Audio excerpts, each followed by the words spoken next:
मावळ लोकसभा मतदारसंघात शिवसेनेचे पिंपरी चिंचवड महानगरपालिकेतले गटनेते श्रीरंग बारणे यांना उमेदवारी जाहीर झाल्यानंतर नाराज झालेले शिवसेनेचे विद्यमान खासदार गजानन बाबर यांनी सेनेला जय महाराष्ट्र केलाय। बाळासाहेबांनी मला भरभरून प्रेम दिलं, पण आता काही कारण नसताना माझ्यावर अन्याय झाला असं सांगत अप्रत्यक्षपणे उद्धव ठाकरे यांच्यावर टीका करत बाबर यांनी आज शिवबंधनातून मुक्त झाल्याचं स्पष्ट केलं।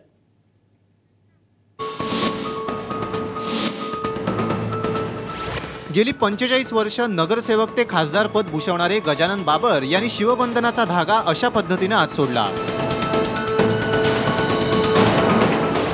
शेवटपर्यंत सेना नेतृत्वाने आपल्याला तिकीट देऊ असं गाजर दाखवलं, पण ऐनवेळी श्रीरंग बारणे यांना तिकीट देत अन्याय केल्याचं सांगत बाबर यांनी आज सेनेला जय महाराष्ट्र केला।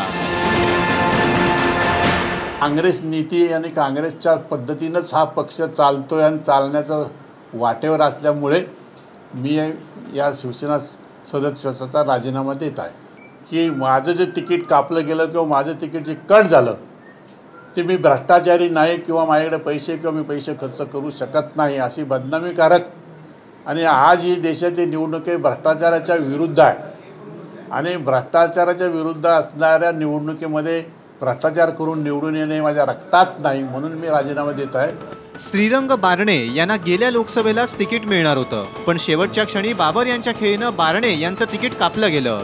यावेळी श्रीरंग बारणे यांनी शेवटपर्यंत आपली ताकद पणाला लावत लोकसभेचं तिकीट मिळवलं आणि 5 वर्षांपूर्वी बाबर यांनी केलेल्या वाराला आज तिकीट मिळवत पलटवार केला।